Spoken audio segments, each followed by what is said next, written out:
Christmas is the most important time of the year for UK supermarkets. A good Christmas always determines the strength of the following year. You know, if you have a great Christmas and you sort of finish the year at the end of December in a high position, having attracted a lot of customers, you will have a good year the following year. A key part of Christmas is the Christmas ad. British retailers spend almost £7 billion on advertising over the festive season. Last year, Iceland banked on an orangutan as part of their campaign to rid their own brand products of palm oil. Why were you in my bedroom? I really want to know. There's a human in my forest, and I don't know what to do. But it was banned from TV because its association with Greenpeace was deemed too political. Although it got over 80 million views online and lots of press coverage, sales that year didn't match the big boss's expectations.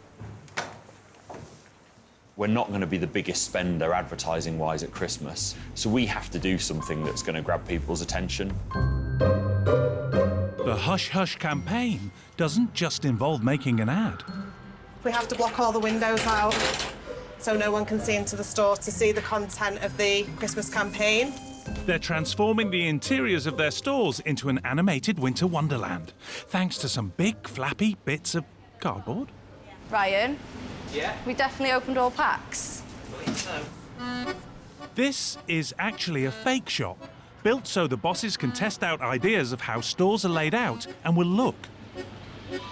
The team want to see how Snow Queen Elsa is going to sit next to the chicken popsters. It's a marketing campaign that's crucial to the retailer's profits, so Neil arrives to pass judgment on the overall look. Are we all set? We are indeed. So, front of store walk-in, there's kind of two components as you walk in. So the first one is the archway. I guess for me there's a bit of a cost challenge, so it's expensive, so we've got to work on how we make it cheaper. And then we've also got the vinyl on the floor as well. I think we need that one power piece as you walk into the shop. Cool. So these are great because they show product, but I don't think these birch trees... They don't work. Oh, come on, Neil. Let it go. Gag for the kids there. I think it's a bit of a stretch for people to say, oh, yes, that's clearly the birch tree out of the second film. Whereas when you see that, Olaf in the forest, it's brilliant. It's where we do then more characters than just Olaf, so we do all of the Disney kind of Frozen 2 crew. Yeah. Particularly if we replace these with character stuff, so that it all feels Frozen 2. Hollywood companies can be pretty demanding with their tight grip on creative control. And it can throw up a few design problems. It's probably best to look at the windows, so these need to be plain white on the back. Disney won't allow us to reverse the characters, so what we've essentially done is we flip the characters. So if I was stood outside, that's what I would see. Correct. But on the inside, what are you going to see? It's plain white. I can't do that. I think you've got to make it magical, you know, both ways. You can't just see the back side of it. Fine, so we can work on that. So we've got a few weeks to work on it. We're going to have to go back to Disney Island and just see what we can do.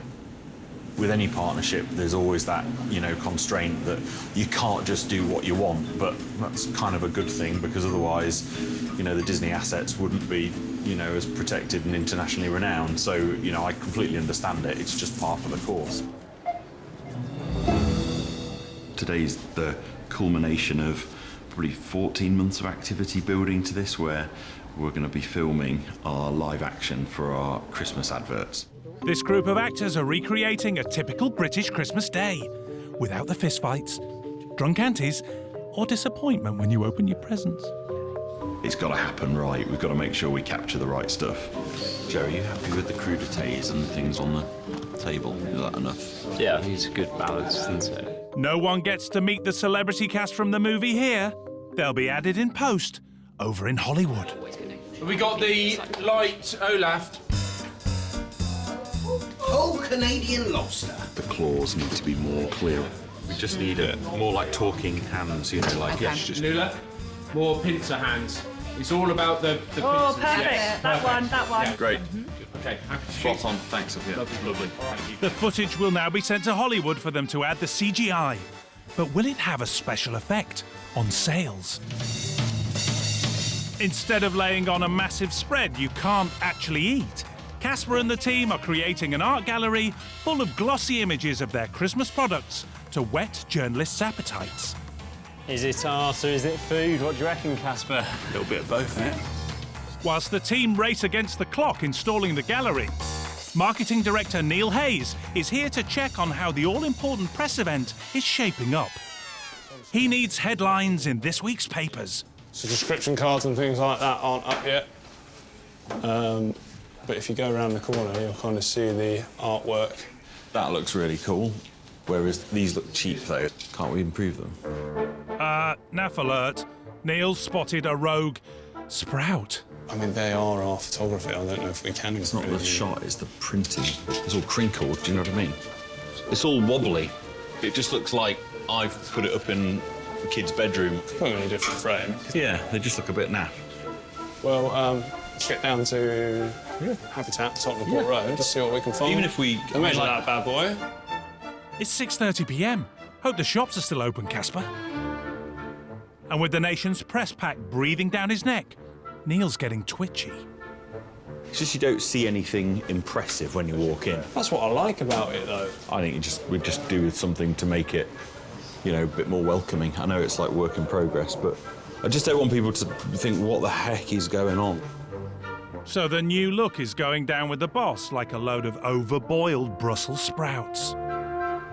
Always some changes. I think that changes that make it better, though, so, you know, just one of those things. Got a few more hours to go, but we're definitely getting there.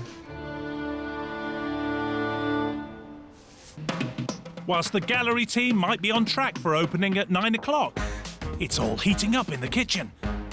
Well, it should be. So is this genuinely not working? Genuinely not working.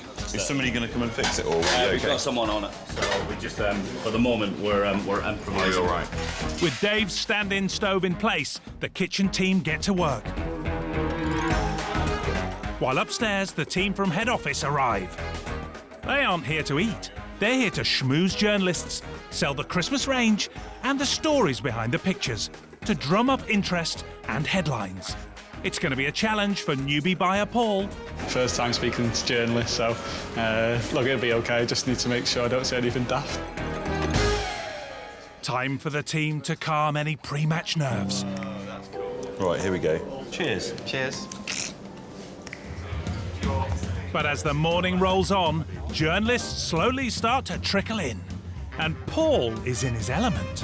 I only have one product here, so I can show you that now, and it's this one down here. Oh, wow. It's a Christmas dinner pie. And you got some of that downstairs. Unfortunately, we haven't. I know. No, that's such an introduction. I've disappointed so many people today. Whoops. Paul's not brought any actual pies with him to taste, leaving him slightly stuffed. And then the surprise here is a whole pig in blanket. Quick, Paul, distract them. Talk about something else. Last year we had Marmite sprouts. This year we've got tempura sprouts. Okay, I'm intrigued. I'm not a sprout lover at all, but I'm intrigued. Downstairs, Dave and his kitchen team are also in full swing as they serve up their festive range. You know, we always get a mixture of reviews. You get some that are incredible. I mean, it is Christmas. You don't typically go out there to write negative reviews. At worst, they're kind of neutral. I guess that's kind of the nature of it. It's subjective. Right, another 2 of everything. No dietaries, please. I'm not quite sold on the Brussels sprout. Of course it's competitive. The buyers are always like, oh, who's his best, who's his best? There's a lot of money to be made in being the best Christmas dessert, you know, and I'm well aware of that, so I do try and be impartial. I've still got to see some others, so can't quite confirm yet. Yeah, that's for you. Thank you. Back up north, it's time to reveal the big secret the bosses have been keeping from the staff. The theme of their Christmas ad. We're going to announce the advert across the office at D-side here. But there'll be a lot of teams that won't have had any exposure, and because it's been quite secretive, it'll be quite exciting actually to let people know what we're doing. So when the ad comes out, that kind of marks the start of the season for everybody here. Hey, morning everybody. I think the cat's out the bag. I think everybody knows what we're doing this Christmas, so we'll start. I won't say too much more. Favourite things about Christmas? Snowman. Ice skating. Decorating the tree. Presents.